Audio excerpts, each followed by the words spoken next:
After the death of her father, Gwen attends his funeral with Peter.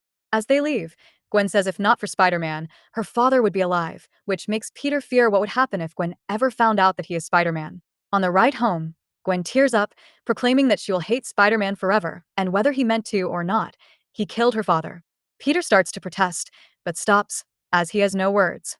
Then, Gwen concocts a plan to rid the city of masked men like Spider-Man, opting to support Sam Bullock, an authoritarian ex-cop candidate in the coming election who is running on a law and order ticket. As Gwen visits Bullet to show her support, she requests that he bring Spider-Man to justice.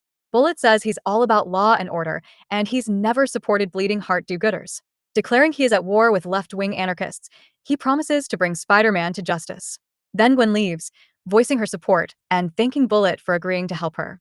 In the coming days, Bullet puts on a media campaign that focuses on vilifying Spider-Man, saying publicly that Spider-Man killed Captain Stacy and that he will crush Spider-Man and bring him to justice. One evening, after dealing with the city turning against him, Spider-Man heads back to his apartment only to find Sam Bullet and Gwen there. Gwen is shocked to see Spider-Man, saying it's the man who killed her father, and Bullet says he knew there was a connection between Peter and Spider-Man, and now he is proof.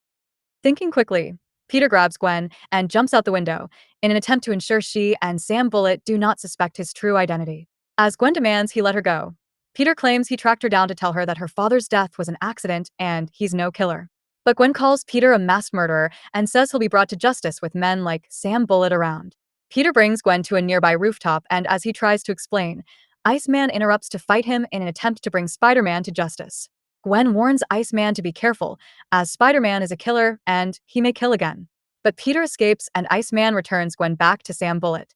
However, Bullet is soon exposed as having dealings with extremist and racist groups, and his criminal dealings lead to his arrest, which prevents Gwen's plan against Spider-Man from coming to fruition.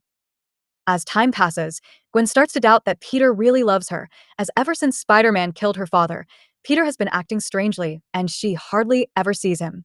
Just then, her uncle in London calls and invites her to live with them, so she can be with family during this difficult time for her. Gwen needs time to decide as she wonders how she can leave Peter unless he really doesn't care for her anymore. Then, Peter shows up and apologizes that he hasn't been around.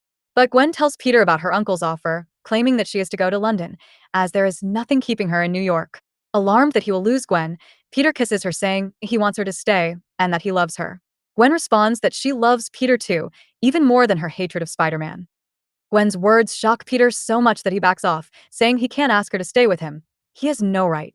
Unfortunately, he can't explain this is due to his feelings of guilt over her father's death and not coming clean about being Spider-Man. Gwen takes Peter's response as if he does not really love her enough to fight for her, and she asks him to leave. Peter sees himself out, sulking that Gwen thinks he doesn't really love her, but he has no right to ask her to be with him because he can never tell her he is Spider-Man. He would never be able to face her again given what she would think of him. However, Peter eventually returns to Gwen's home, trying to think of some way to tell her that her father's death was an accident, but he is interrupted by the Prowler. After dealing with him, Peter returns to Gwen's place, but he learns she left for the airport to go to England. Rushing there, Peter arrives moments too late and watches in agony as her plane takes off. Realizing that his slow decision cost him the girl he loves, Peter leaves the airport. In the coming days, Peter sulks that he's lost Gwen, and he only has Spider-Man to blame. He can't get Gwen out of his mind or his heart. However, Peter soon gets an opportunity to go to England on assignment with the Bugle. After arriving, he swings through England as Spider-Man.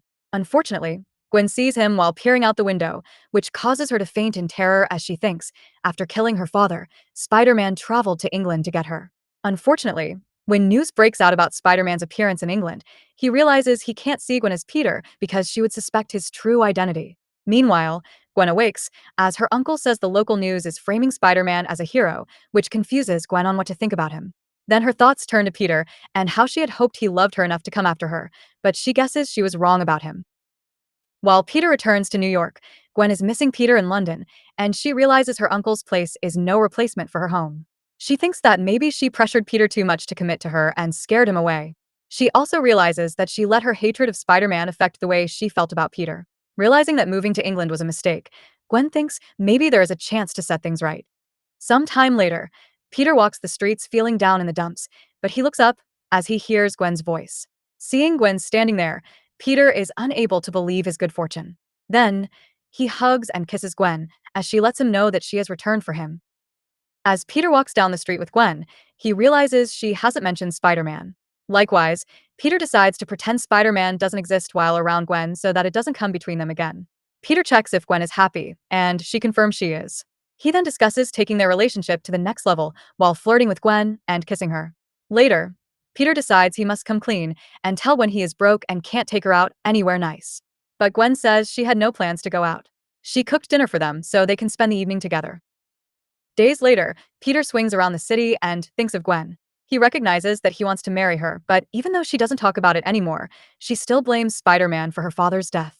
The only way to move forward with Gwen is to give up being Spider Man for good. Unfortunately, this leads Peter to concoct an untested potion to remove his powers, but instead, it leads to him gaining extra arms. Soon, Gwen calls Peter and invites him to a movie, but Peter makes an excuse that he is going out of town to avoid being seen by Gwen in his condition. Gwen, not fully trusting, asks if it was something she did, but as Peter says he has to go, she says she understands and won't bother him any longer.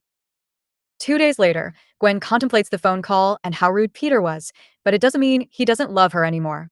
She assumes he must have just been having a bad day. But she doesn't understand why he hasn't called back, and so she tries calling Aunt May. However, May doesn't know where Peter is or that he was leaving town. After hanging up, Gwen thinks that if Peter would have told anyone he was going out of town, it would have been his aunt. Then, she begins to cry over Peter and his most recent unexplained disappearance. Meanwhile, after a battle with the lizard and Morbius, Peter's body returns to normal. This allows it so that he can attempt to patch up his relationship with Gwen once again.